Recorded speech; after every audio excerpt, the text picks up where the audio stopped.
Welcome back, students, to the next session of Basics of Mechanical Engineering. We'll be continuing with our syllabus. In the last class, we looked at some definitions, some really important definitions of path. That was a state of a series of states. Then we looked at processes, which is something which causes a change in the state. All right. So today I wanted to continue, and what we'll be doing today is looking at examples of processes. Now, processes will be defined by the paths which they take, and hence we'll be starting with the different types of the different examples in which the parameters with which we define the process, how they vary, and what are the effects. Okay, so we'll start with something called a constant pressure process. All right, constant pressure process. Now, the technical name of a constant pressure process, or the alternative name, is called isobar or isobaric process. All right, so iso means constant, baric is pressure or related to pressure and process. Okay, so in this case the pressure is remains constant. Now, for to explain this example, or to understand how this process takes place, let's assume that we have a mechanism which involves a frictionless piston cylinder mechanism. So here, as you can see in the figure, there is a piston and mounted in a cylinder, and it is frictionless. So there is absolutely no friction which is happening. The piston, as it moves up and down, there is no friction. Now, on top of this piston is a mass of value m, and it exerts a constant force. It exerts a constant force due to gravity. Now, this force is distributed across this area, the area of the piston. All right. So the force is exerted over the area of the piston, and since the force is constant, the area is constant, the pressure always remains constant. Okay, so regardless of what happens to the gas which is trapped below it, the pressure always remains constant. So let's assume that there is heating process that is happening. So let's assume that there is a heating process, but the whatever we are talking about is applicable to even a cooling process. So let's assume that the heating process is occurring in this case. And what's going to happen is that as you heat up the gas, the gas will expand. The gas will expand and will push this piston upwards. It'll push the piston upwards so as to maintain equilibrium of forces. So it'll push the piston upwards and the mass upwards, and the entire volume will expand. Okay, so what happens is that we move from state 1 to state 2. We move from state 1 to state 2. Now, in this process of moving from state 1 to state 2, we have to look at our parameters. What happens is that the pressure, as we already have defined earlier, pressure remains constant, the volume changes, and the temperature also changes. Okay, so we have a constant pressure process, but we have volumetric change and temperature change as well. All right, so let's explore this thing further. Now, we have looked at three parameters here: pressure, volume, and temperature. So in an equation form, let's consider the ideal gas equation: PV equals to nRT. PV equals to nRT. And what we are going to do is that we are going to get all the variables on one side, constants on the other. Constants are the number of moles, N, and the gas constant R. PV by T is equal to N into R. Now, this N into R is a constant into constant, and let's just equate it to some other constant C. So we are left with this equation: PV by T is equal to constant. Now, for state 1 and state 2, we can just substitute the values of those the respective values, and we can find that P1 V1 upon T1 is equal to P2 V2 upon T2.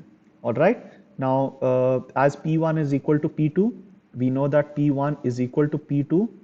Okay, so P1, we can cancel it on both sides, and we are left with this equation of V1 by T1 is equal to V2 upon T2. So this is the equation in which we can express or the isobaric process in terms of initial state as well as final state. So if you have, say, the initial pressure, initial volume and initial temperature, and you have either one of the final volume or final temperature, you can calculate the corresponding other value. Now, also what I wanted to do is to show this process on a graph. So we'll express this, or we'll display this process on a PV graph. Now, in this case, we have, you can, of course, you can express it in different graphs, but as a start, we are going to try to, showcase this process, the isobaric process, on a PV graph. So let's plot the first point, that is P1 and V1. So we'll have some P1 here, and this is a V1 here. So we have a P1 here and a V1 here. Now for the final process, again, we'll have the same P1, since P1 is equal to P2. So P1 is equal to P2. We are left with the same pressure, and the volume, however, is different. So we move from, we have a horizontal line. We are left with a horizontal line moving from state 1 to state 2 on a PV graph. Okay, so this is the representation of a isobaric process on a PV graph. All right, so an isobaric process is represented by a horizontal line on a PV graph. So this is the isobaric process. Your isobaric process, your equation is V by T is equal to constant. All right, and if you express in terms of state 1 and state 2, you have this equation. If you represent it on the graph, you have this graph. All right, and yeah, so this is the isobaric or constant pressure process. Next, we'll talk about constant volume process. Constant volume process. Now, constant volume, again, the alternative name is called, it's isochoric process. All right, so constant volume process. Now, isochoric, now again, these names are in Greek or Latin, and the name which you have to remember is isochoric process, and it implies that a volume is constant. So gas is heated or cooled in a fixed volume. So let's assume that we have a setup in which we have a fixed box in which there's an enclosed amount of, a fixed amount of gas, and we either heat or we cool the gas. How? By doing it in a constant volume manner. So what's going to happen is that we start with state 1 and we end with state 2. So we move from state 1 to state 2, and the process parameters that we are observing are pressure, volume, and temperature. So pressure is P1, final pressure is P2. If you're heating it up, the pressure is going to rise. If you're cooling it down, the pressure is going to fall. And the volume, obviously, V1 and V2 is the same. So your V1 is equal to V2 is equal to some volume V. So, and the temperature is also going to change. All right. So you have got changes in this manner. Again, what we are going to do, we are going to try to express it in a mathematical form. Again, we have the ideal gas equation, PV is equal to nRT. Get all the constants on one side, variables on the other. So PV by T is equal to N into R, which is equal to some constant C. And if you express it in terms of state 1 and state 2, P1 V1 upon T1 is equal to P2 V2 upon T2. And obviously volume, initial and final volume is the same, so you can cancel it on both sides. And what you're left with is P1 by T1 is equal to P2 by T2. Expressing this equation in a more general form, you have got P by T is equal to some constant C. Okay, again, all right, so this is your expression in terms of state, initial and final states. This is your more general expression for constant volume process. Now again, let's try to showcase the constant volume process on a PV graph. So we'll draw the PV graph here like this. You have here this pressure, this is volume here. State 1 is, let's just say we have got a state 1 here where you have got your initial pressure P1, initial volume V1. Okay, so this is the state 1. Now in state 2, the volume is going to remain same, but the pressure is going to rise. If it's heating, fall. If it's cooling, let's just assume that it's going to rise. So this is your final pressure P2. and same volume. uh, okay, so now we can see that from the process of 1 to 2, or the path 1 to 2 is a vertical line, on a PV graph. Okay, so a constant volume process or isochoric process is expressed or can be indicated as a vertical line on a PV graph. Constant pressure is a horizontal line, vertical line is constant volume process. This is the following equation. The P by T is equal to constant. It's the generalized form of a constant volume process. Okay, all right. Next, we can also think about which is the third variable that we can come across. If you have first talked about constant volume, second we have talked about constant. First you talked about constant pressure. Then we moved on to constant volume process. Then we can talk about constant temperature process. So let's consider a constant temperature process. Again, the alternative name for a constant temperature process is isothermal process. All right, isothermal process, where your temperature is maintained as constant. Again, what we are going to do is we are trying to express this in terms of an equation. Again, we will start with the ideal gas equation. PV equals to nRT. Rearranging this, PV by T is equal to N into R. Okay, now first let's assume that you have a constant temperature process. Now in a constant temperature process, how do you attain a constant temperature process? So what we are going to do is let's assume that you have this sort of a setup. Okay, you can see that there's a piston cylinder mechanism. And there's gas which is trapped inside this piston cylinder mechanism. Now what you're supposed to assume is that these walls are diathermal. Now, what are diathermal walls? We had spoken about it last time. These walls basically are very good conductors of, or you can assume that they are perfect conductors of temperature. So let's just assume that you're compressing the gas. Okay, let's just assume that you're compressing the gas. So you're moving from this point, from point A to point B. So we are moving from point A to point B, or let's, for sake of simplicity, 1 and 2. All right. So you're compressing the gas from 1 to 2. What's going to happen? Now, as you compress the gas, if you have ever used a cycle pump or a track pump or any of those pumps, and if you try to compress something, you'll realize that the moment you compress it, the temperature is going to rise. So what we're going to do is that we're going to perform this experiment very, very, very slowly. And in doing so, the moment we start compressing it, what's going to happen is that the temperature is going to rise ever so slightly. So if you compress it very little, the temperature is going to rise very little. Okay, but what's going to happen is that since these are perfect conductors, the walls are perfect conductors, what's going to happen is that it's going to start cooling. The heat, whatever the excess heat which is generated, is going to be absorbed by the atmosphere. Okay, so the temperature is going to remain constant. Whatever the initial temperature was, it's going to remain constant. So if you move this process from 1 to 2 very, very slowly, what's going to happen is that as soon as the temperature rises, even slightly, what's going to happen is that it's going to be absorbed. Whatever the energy is being generated because of this compression is going to be dissipated into the atmosphere. Okay, because of these highly conducting walls. All right, so the temperature is going to remain constant. So we do a compression process in which the temperature remains constant. All right, is this clear?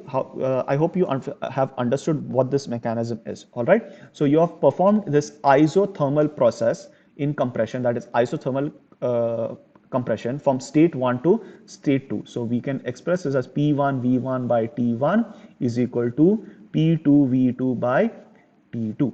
Now here the temperature is constant, so you are left with P1 V1 is equal to P2 V2. All right, or in a more general form, PV is equal to some constant. All right, so this is your expression for isothermal or a constant temperature process. Now let us try to represent this on a PV graph. Okay, let's try to represent this on a PV graph.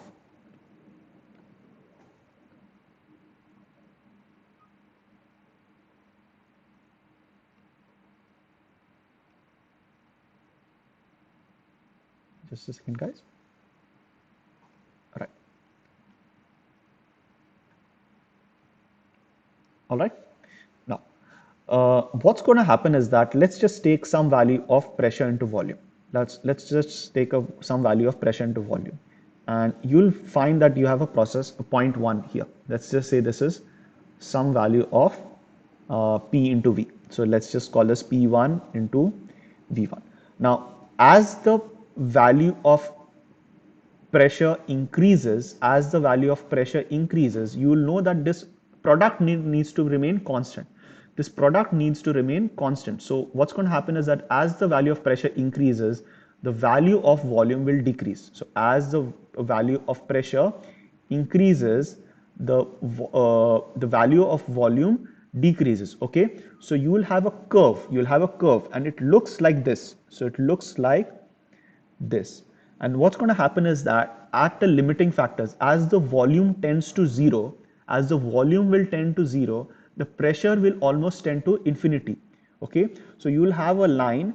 This curve is going to approach this. It's going to approach this vertical axis, the y-axis. Okay, but will never ever touch it. So it will go vertically upwards, almost vertically upwards, but it will never ever touch it. Okay, it'll go very close to it. Similarly, if as your values for volume increase, as your values for volume increase, the values for pressure will decrease to maintain this product constant. So as your volume tends to infinity, your values for pressure will tend to zero. Okay, so this form of an equation represents something called a rectangular hyperbola. All right. So in your next semester, you will learn about different types of curves in this topic called, or this subject called engineering graphics, and in that in that you will learn about these curves a bit more. So this is an example of a rectangular hyperbola where x into y is equal to some constant c. So in this case, p into v is equal to some constant c. Now, this value of constant can be different for different types of isothermal processes, okay, depending on the temperature, depending on the gas in question, depending on the number of volume, number of moles in question. So this, depending on the value of n into r into t, these are all three constants in this case. So depending on all of these, your value for C will change, okay. So this is the representation of something called constant temperature process. Now that you have looked at the variations of all three, or holding all three constants, let's think about different the other types of variations that you can have. So first you talked about constant pressure process, where you held pressure constant, then you held volume constant, that is your constant volume process, and held temperature constant, that is your constant temperature process. Now let's think of processes in which you can vary all three.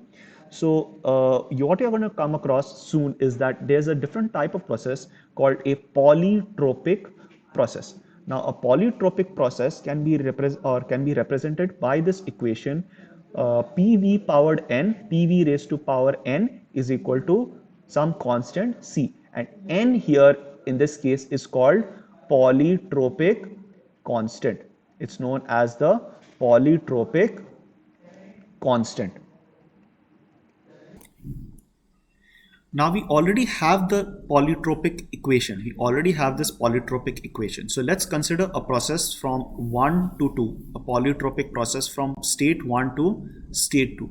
So what you are left with is, if you express this polytropic equation in terms of state 1 and state 2, you're left with this P1V1 upon n1 raised to n1 is equal to P2V2 powered n. Okay, so P1 V1 powered n is equal to P2 V2 powered n. All right, so you already have this equation, but what you have to remember is that in this case, in a case of polytropic process, all the parameters, pressure, volume and temperature, all of them can vary. All right. So what we want to do is try to get an expression or different forms of this expression. So first we already have the first one form of the expression where PV powered n is equal to constant. This is one form of the equation. All right. So this form of the form of the equation is in terms of pressure and volume. Next I want in terms of volume and temperature, and I also want the form of the equation in terms of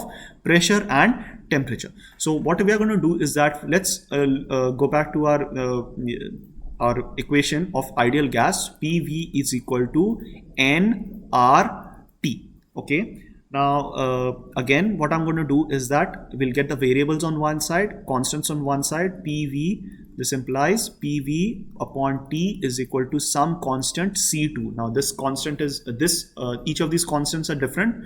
Okay, see this, let's just say C1 is different from this C2. Okay, so now what we are going to do is that let us substitute the value for, say, pressure in this equation 1. All right, so let's from equation B. Okay, from equation B what we are going to do is we are going to extract the value for pressure and we're going to substitute it here. So what we have is that if you you find out the value for pressure, pressure is equal to temperature upon volume into this constant C2. So if you substitute that in equation A, what you're going to have is that temperature into volume into some constant C2 into volume powered n is equal to some constant C1. Again, what we are going to do is we are going to simplify this equation. We are going to tidy it up, and we are going to get the temperature, the volume components on one side and the constants on the other. Now, what we are going to do is that the moment we are going to get this constant on this side, what is going to happen is that constant divided by constant is going to be some other constant. Okay, and we are going to be left with this equation: temperature into volume raised to n minus 1 is equal to some constant C. Okay, temperature into volume raised to n minus 1 is equal to some constant C. Now what you have to remember is this constant here, this constant C1 and this constant C2 will be different. Okay, this constant C1 and this constant C will be different. Let's just for the sake of clarity, I will call this C3. Okay, these are just constant, these are just random numbers, and of course not just random numbers, they will be dependent on the polytropic process in question. But what I wanted to emphasize is the C value for C1 is not going to be the value for C2, is not going to be the value for C3. All of these numbers are going to be different or can be different. All right, now if you look at this equation, it is in the form or it is in the values of volume and temperature. Okay, the first equation was in terms of pressure and volume. Now next, obviously what we can look at is if we can try to reform this equation in the form of pressure and temperature. Okay, so what I'm going to do is I'm going to try to express B in terms of or try to substitute the value for volume using the equation B. So let's get that done here. So volume is equal to temperature upon pressure into this value C2, into this constant C2, and I'm going to substitute this equation in equation A. Okay, in doing so, what's going to happen is that I'm going to have pressure into temperature upon pressure into C2, the whole powered n is equal to C1. All right, now again I'm going to get the pressure temperature the pressure components on one side. We're going to get the simplify this equation, and what I'm going to be left with, and I'm going to get the constants on one side. So C2 powered n I'm going to get as one term. I'm going to carry it onto the other side, and what's going to happen is that again constant divided by constant is going to be some other constant. Okay, so I'll be left with pressure raised to 1 minus n into temperature powered n is equal to some constant C4. All right, is this clear?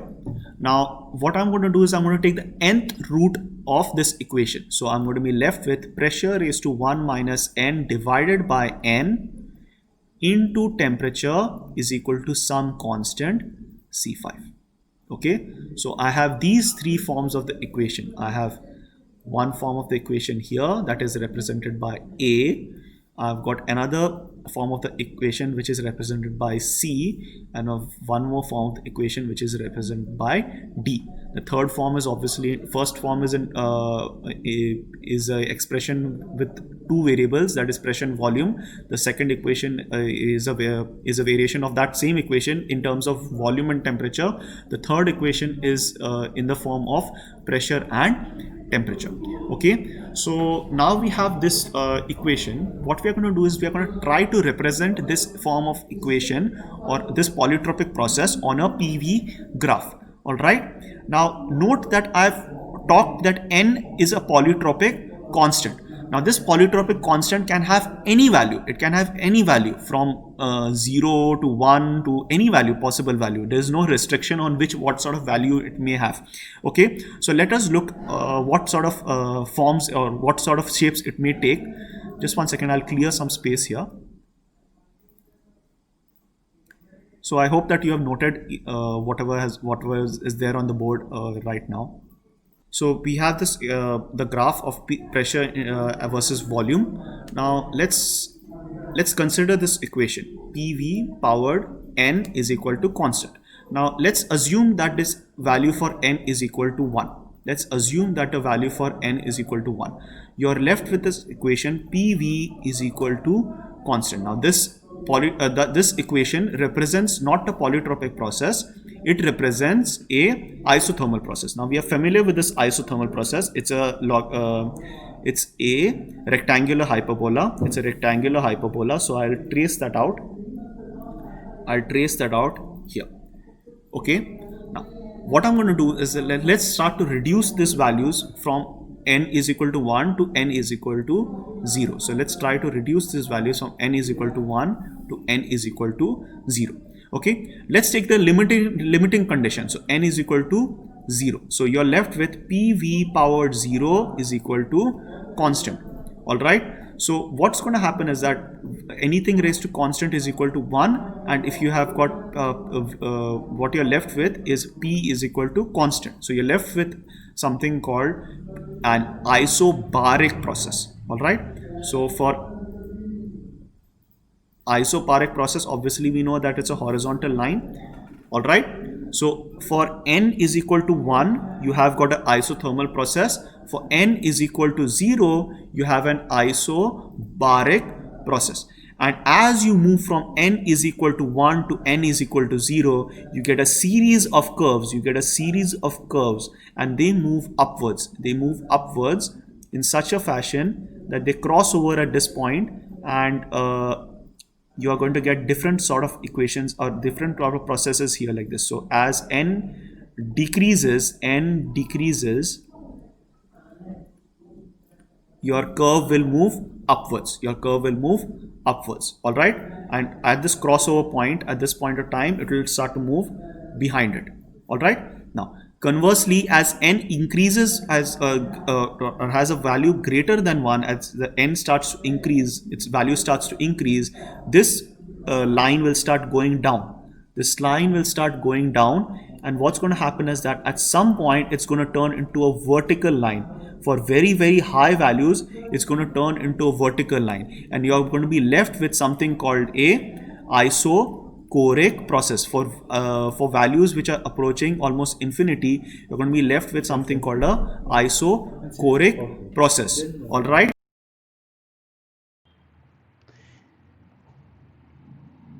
After polytropic processes, we have to look at one additional type of process called adiabatic process. Now, we have covered adiabatic processes in the past when we are looking at processes and different types of processes. And an adiabatic process, as we have already discussed, is a process in which there is no heat transfer with the surroundings. So now, adiabatic process, the equation, like in the polytropic process, is given, and its form is very similar to that of the polytropic process. So the polytropic process is PV powered n is equal to constant, and that of the adiabatic process is PV powered gamma is equal to constant. Now here gamma is known as the adiabatic constant,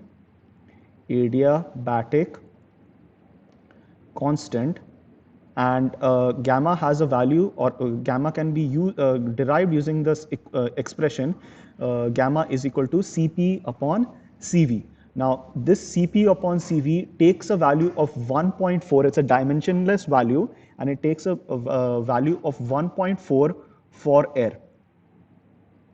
All right. Now Cp and Cv, Cp and Cv can be or are specific heats. Specific heats. Cp is specific heat for constant pressure, and Cv is specific heat for constant volume. All right. So what's happening is that you have gamma, which is a ratio of Cp upon Cv, and Cp and Cv are specific heats for constant pressure and specific heats for constant volume. Now another expression which you have to remember is Cp minus Cv is equal to R, where R is the gas constant. Gas constant. Now this gas constant will vary. It's not a universal gas constant. It's a gas constant for the particular gas, and R takes a value of 287 joules per kg Kelvin for air. Okay, so this is the value for air, and Cp again has a value of 1.005 kilojoules per kg Kelvin for air, and Cv has a value of 0.7178 kilojoules per kg Kelvin. Now we have been talking about Cp and Cv, and we have already covered the definition or what they are. They are specific heat at constant pressure and specific heat at constant volume respectively. Now what is the term of specific heat? Okay, so let's define what is specific heat. So specific heat is the amount of heat energy required by 1 kg of substance, or required to heat 1 kg of substance by 1 Kelvin. All right. Now again, specific heat is the amount of heat energy or thermal energy required to heat 1 kg of substance by 1 Kelvin. Now if you take 1 kg of substance and try to heat it up by 1 degree Celsius or 1 Kelvin, you are going to the amount of heat energy is your specific heat. Now for liquids and solids, what's going to happen is that you are going to have a singular value of specific heat. However, if you take the case of gases, you can perform this action, the heating of gas, or to raise its temperature by 1 degree Celsius or 1 Kelvin in two conditions. You can do it at constant pressure, and you can do it at constant volume. Now if you do it at constant pressure, what's going to happen is you're going to get the value of Cp, and if you do it at constant volume, you're going to attain the value of Cv. Now if you do this experiment across multiple gases, you'll find that Cp is always greater than Cv. For example, for air, Cp is 1.005 kilojoules per kg Kelvin, and Cv is 0.7178 kilojoules per kg Kelvin in both cases. All right. So Cp is always greater than Cv. Cp minus Cv is equal to R, and Cp upon Cv is equal to gamma, which is the adiabatic constant. Now if you look at this equation, we have already compared it to the form of the equation of polytropic process. So we can use this our knowledge and experience with polytropic equations to express this adiabatic process, which is in the form of pressure and volume, in terms of pressure and temperature, and volume and temperature respectively. All right. So if you want to express in terms of volume and temperature, pressure and temperature, so in that case you are going to have the equation P raised to 1 minus gamma upon gamma into temperature is equal to constant, And if you want to express in terms of volume and temperature, you're going to have volume raised to gamma minus 1 into temperature is equal to constant. So you can express this adiabatic process in these three forms, and these are quite similar to that of polytropic process. Now, if you look back at polytropic process, and if you recall the graph, the wide variety of the graphs which are possible, let's just plot some of these graphs. So you have the isothermal graph here, that is PV is equal to constant. You have got an isobaric graph here. It's a horizontal line. P is equal to constant. You have a vertical line here of V is equal to constant. Now we know that in this region from the isothermal line to the isobaric line, the values for N in the polytropic process range from 1 to 0. All right. So if you want to express all of this in terms of as a polytropic process, although they are not polytropic process, when N is equal to 0, it is not a polytropic process. It's a isobaric process. And when N is equal to 1, it is not a polytropic process. It's a isothermal process. So in this case, in this region, say A, you have N's value between 0 and 1. And for N value greater than 1, you will have the graph in region B. Now in the case of adiabatic process, the N is actually gamma, and for air it is 1.4. So in the case of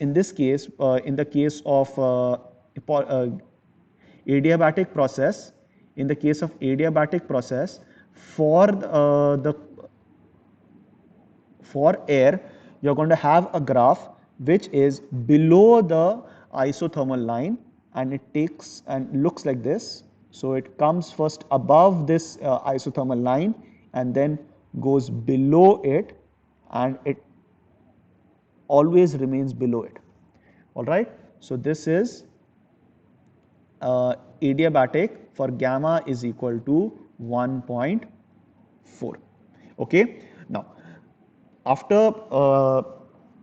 after this section is over, we have officially covered 4 different types of processes. 4 or 5? 5 different types of processes. One is isobaric, second is isochoric, then is isothermal, then is a polytropic, and then are adiabatic processes. Now, this is just an overview of what the processes entail. All right. Next, what we will be doing is that in the subsequent part of the syllabus, we will be also looking at the different types of work interactions in this which happen during each of these processes, and also subsequently the total heat interaction which occurs in this processes. So we'll be looking at each of these processes even more in detail. So what I would like you all to do is that I want you all to tabulate each of these processes. So you have your isobaric, isochoric, isothermal, polytropic, and adiabatic process, its definitions, its equations, its graphical representation, and then subsequently you will have your work interaction and heat interaction. So once you have that, you will have all of this and in one single tabulated form, and it'll be easier for you to understand, easier for you to compare, easier for you to use them for calculations or any of those problems that you may come across. All right. So kindly do that. Please take the time to tabulate whatever things that you have learned today, and I will see you in the next class. Thank you.